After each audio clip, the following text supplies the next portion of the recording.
जय श्री कृष्णा दोस्तों। आज मैं आप लोगों के लिए एक न्यू सीरीज लेके आया हूँ। ये एक सीरीज नहीं है, ये हम लोगों के जीवन जीने के लिए बहुत जरूरी है और जो हमारी पीढ़ी आगे आने वाली है वो उससे कितना कुछ सीख सकती है, उस बारे में हम बात करेंगे। महाभारत, जो आप लोगों ने यूट्यूब पर, टीवी पर काफ़ी सारे धारावाहिक चल रहे हैं जिसको आपने देखा हो, लेकिन कभी आपने उससे कुछ सीखा कि आपने अपने बच्चों को बताया कि इससे हमें क्या क्या सीखने को मिलता है, कि इसको आप अपने जीवन में उतारिए। काफ़ी कुछ, कितना कुछ करेंगे आप इस जीवन में? नहीं। उसी चीज़ों को आज मैं ध्यान में रखते हुए महाभारत के कुछ किस्सों को, उनसे मैं आपकी स्टोरी सुनाऊंगा। वो पूरी जो किस्सा है उसकी स्टोरी सुनाऊंगा आपको कहानी के रूप में। फिर आपको उसमें बताऊंगा कि हमने लास्ट में इस पूरी कहानी से क्या सीखा। अगर हम इस जीवन में अपने देखते हैं, समझते हैं, तो काफ़ी कुछ हम अपना जीवन को सुधार सकते हैं। तो फिर चलिए इस वीडियो को मैं आगे बढ़ाता हूँ। तो जैसा कि मैं आपने देखा है, लिखा है महाभारत। तो महाभारत की कहानी किसी के एक घर की, किसी एक जगह की कहानी नहीं है, ये पूरे भारतवर्ष की कहानी है। इस कहानी की शुरुआत वहां से होती। कुछ लोग ऐसा मानते हैं कि महाभारत बस गीता है, गीता गीता तक ही सीमित रहे, हमें गीता कुछ सीख, नहीं, ऐसा नहीं है। महाभारत में इतना कुछ है सीखने का। आपको रामायण, राम कथा चलती, श्री भगवत कथा चलती, उससे आप चलती रहती, तो महाभारत कहीं नहीं मिलती सीखने को। तो इसी को मैं ध्यान में रखते हुए आप इससे बहुत कुछ सीखेंगे। इस वीडियो लास्ट तक देखिएगा, काफ़ी अच्छा लगेगा आप लोगों को। और अगर अच्छा लगे तो लाइक करिए, सब्सक्राइब करना, कमेंट भी करना, ठीक है। कोई भी डाउट हो या आपको कुछ बताना हो, या मैं अभी भी आप लोगों से सीखने के लिए रेडी, अगर आपके पास कोई सजेशन हो हमें ज़रूर बताइएगा, मुझे बहुत अच्छा लगेगा, जिससे मैं अपने आप को और इम्प्रूव कर सकूँ। मेरी कोई कमी है, कोई अच्छाई है, थोड़ा बहुत मोटिवेट करने की थोड़ी अच्छाई बताइए, बुराई भी बताइए, जिससे मैं अपने आगे जीवन को और सुधार सकूं और अपनी वीडियो को और इम्प्रूव कर सकूं। तो महाभारत की हम बात कर रहे थे कि महाभारत की कहानी वहां से स्टार्ट होती है जब दुष्यंत और शकुंतला के पुत्र भरत, उन्होंने पूरा राज्य की सीमा को सुरक्षित कर लिया। अब उनके सामने एक ऐसा प्रश्न आया कि अब वो लोग सोच में थे कि अब क्या करें। उन्हें उस टाइम पर अब अपना उत्तराधिकारी घोषित करना था। तो उस टाइम पर वो काफ़ी सोच में थे कि अब किसे बनाया जाए उत्तराधिकारी, कैसे किया जाए। तो फिर उस टाइम पर उन्होंने अपनी बात को एक दो दिन सोचा, टाइम लिया। फिर उनके जो एक गुरु थे, उन्होंने उनसे जाकर बात की कि गुरुजी ऐसी समस्या आ रही है कि मतलब हम ये सोच रहे हैं कि अब अपने उत्तराधिकारी को घोषित करें। हमारी सीमा तो चारों तरफ से हमने सुरक्षित कर ली है, तो अब अपने देखते उत्तराधिकारी किसे बनाए। तो गुरु ने बोला कि, गुरु ने बहुत अच्छी बात कही। उनके गुरुजी ने ये बोला कि राजन, आप राजा हैं, लेकिन अब तक आप अपने ऊपर काबू नहीं कर पाए। अगर आपने काबू कर लिया होता तो आज आपके मन में संशय नहीं होता। कितनी बड़ी बात कही उन्होंने, समझ रहे हैं? बस इतनी सी लाइन उन्होंने बहुत बड़ी बात कह दी। उन्होंने, जो राजा थे भरत, उन्होंने उस चीज का उन्हें ज्ञान हुआ और उनने उनसे, जो गुरुजी थे, उन्होंने उनसे बोला कि आप जाइए और अपने ऊपर काबू पाइए। काबू, काबू का मतलब ये है कि उन्होंने, राजा ने, अभी तक संशय में थे, डाउट में थे कि हम अपने पुत्र को बनाएं कि नहीं बनाएं। तो उन्होंने भी बताया कि बनाना चाहिए कि नहीं बनाना चाहिए। तो फिर उसी बात को, जब उन्हें डाउट है, इसका मतलब है वो अभी तक अपने आप को जीत नहीं पाए, क्योंकि वो एक राजा की जगह, राजा के साथ साथ ये भी सोच रहे हैं कि हम एक पिता भी हैं। राजा सबसे बड़ा होता है और राजा के लिए देश और प्रजा, राजा बनने के बाद उससे बड़ा कुछ नहीं होता। उन्होंने उस जो वाले जो सिस्टम था, उन्होंने बाकायदा लोकतंत्र सिस्टम की तरह रखा था। तो उन्होंने अपने गुरु से आज्ञा ली और वहां से निकल गए।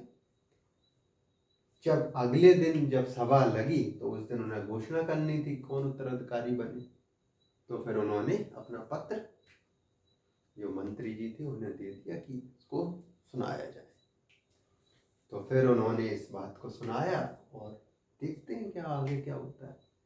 फिर जैसे ही उन्होंने पुत्र पढ़ा तो वो पत्र पढ़ा उन्होंने, तो उसमें ऐसा था कि उन्होंने बताया कि हमने ये सारी चीज़ें कर चुके हैं, सारी चीज़ें, अब हमें उत्तराधिकारी की बात कर रहे हैं। तो फिर होता ये है कि उन्होंने बोला कि हमारे 9 पुत्र हैं और 9 में से मैं अपने एक भी पुत्र को राजा बनने योग्य नहीं समझता हूँ। ये बात बोलना और इसको करना बहुत बड़ी बात होती है। आज के टाइम पर हम लोग इस चीज को नहीं देख पा रहे। हर पिता ये चाहता है कि हमारी गद्दी या हमारा काम मेरा पुत्र संभाले, भले ही वो उस काबिल हो या नहीं हो। एक अलग ही सिस्टम चल रहा है। तो सबसे पहले तो फिर क्या करते हैं वो राजा, वहां पे उस चीज का ऐलान कर देते हैं। फिर वो अपने भरद्वाज के पुत्र अभिमन्यु को युवराज घोषित कर देते हैं और कहते हैं कि राजा का सबसे बड़ा धर्म यही होता है, देश और प्रजा की सेवा करना। एक राजा, जब एक कोई व्यक्ति राजा बन जाता है तो उसके लिए परिवार बाद में, पहले प्रजा है, और उसके पुत्र और प्रजा में कोई अंतर नहीं होना चाहिए। राजा के उन्होंने सिर्फ 3 कार्य बताए उन्होंने कि सबसे पहले तो राजा का काम है कि देश और जो जन समुदाय है उनको न्याय देना, उनकी रक्षा करना और उन्हें ऐसा युवराज देना जो उनको न्याय दे सके और उनकी रक्षा कर सके। ये उन्होंने 3 प्राइमरी कर्तव्य बताए हैं राजा के, प्राथमिक कर्तव्य राजा के ये 3 बताए उन्होंने। अब ये सब चीजें आप सुनते जाइएगा। फिर उसके बाद उन्होंने क्या किया कि जब उनकी जो माँ थी, उन्हें इस बात को, शकुंतला जी थी, उन्हें इस बात को बहुत सदमा लगा। तो उन्होंने उनसे प्रश्न की कि तुम कैसे पिता हो कि तुमने अपने पुत्र का हक छीन लिया। ऐसा कोई पिता नहीं होगा जो अपने पुत्र का हक छीन ले, तुम पहले ऐसे पिता हो। तो उन्होंने कहा, माँ मैंने ऐसा क्या कर दिया, मैंने किसका हक छीन लिया? और आप इसलिए ये बात कह रही हैं कि आपको ममता ने कहीं ना कहीं जकड़ रखा है, इसलिए आप ऐसी बात करें। लेकिन मैं एक राजा हूँ, राजा सबसे बड़ा होता है। राजा के लिए पुत्र माँ बाप नहीं, अगर उसके लिए न्याय सबसे ऊपर होता है। जस्टिस सबसे ऊपर होता है। ये जस्टिस राजा के लिए न्याय सबसे बड़ा होता है।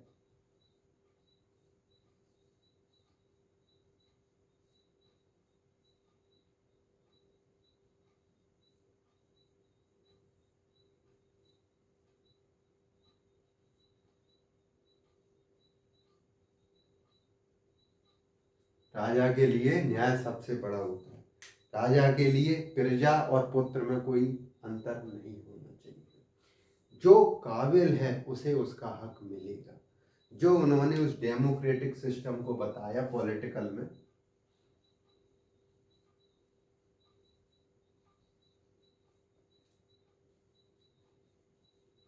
डेमोक्रेटिक सिस्टम जो स्टेब्लिश्ड किया उन्होंने,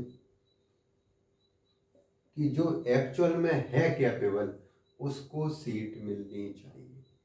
मेरा पुत्र है बस, अगर उस वजह से उसको कोई भी साधन मिल रहे हैं तो वो गलत है। राजा को हमेशा इस बात का ध्यान रखना चाहिए कि हमसे कोई ऐसी चूक ना हो पाए कि हम अपने ऊपर, अपने राजा का पद है उसको छोड़कर हम एक पिता बन के रह जाएं। और उन्होंने इस सिस्टम पर काबू किया और एक एस्टैब्लिश डेमोक्रेटिक सिस्टम बना, अपने पुत्र को छोड़कर दूसरे के पुत्र को राजा बनाया।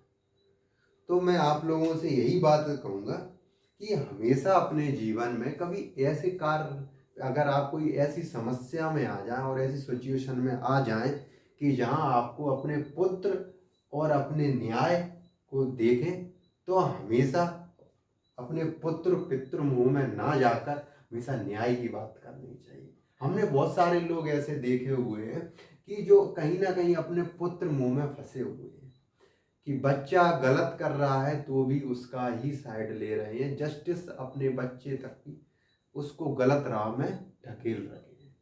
उन्हें पता है गलत है, लेकिन पुत्र मोह है जो उन्हें अपनी ओर कहीं ना कहीं खींच रहा है और वो कहीं ना कहीं राज चीजों से भटक जाते हैं। इस बात को आप नोट कर लीजिए, याद कर लीजिए, पुत्र मोह में कभी नहीं फंसना। हमेशा जस्टिस प्रोक्लेम्ड होना चाहिए, जस्टिस सर्वोपरि है, न्याय होना चाहिए किसी की भी बात हो। बहुत सारी दुनिया अपन जो रोजमर्रा की जो दुनियादारी है, इसमें बहुत सारी ऐसे टाइम सिचुएशन आती है या हम लोगों को एक चीज चूज करनी पड़ती है, हम उस टाइम पर कहीं ना कहीं पुत्र मुंह में फंस जाते हैं। तो उस चीज का आप लोग ध्यान रखिएगा। और मैं बस लास्ट में यही बात से मैं समाप्त करता हूँ इस वीडियो को कि जो धारावाहिक अपने हैं उनसे सीखने को बहुत कुछ मिलता है। महाभारत में हमें ऐसी बहुत सारी चीज़ें सीखने को मिलेंगी जो हम अपने जीवन में काफ़ी अगर अपनाएंगे तो काफ़ी कुछ आगे बढ़ेंगे। एक नया जो जुडिशल सिस्टम अपने पास है वो कहीं नहीं है आज के टाइम पे। इतना पुराना धारावाहिक, इतने पुराने जो एपिक थे वो आज भी काम में आ रहे हैं और आगे भी आएंगे।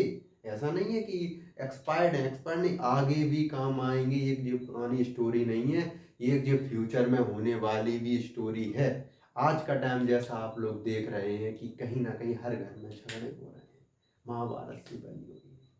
तो उनको अगर हम अपने जीवन में उतारेंगे, अच्छा ज्ञान बच्चे को देंगे कि जीवन में क्या करना है क्या नहीं करना है, तो हम अपने बच्चे को भी जस्टिस देंगे और एक अच्छा पुरुष बनाकर एक देश को समर्पित करें।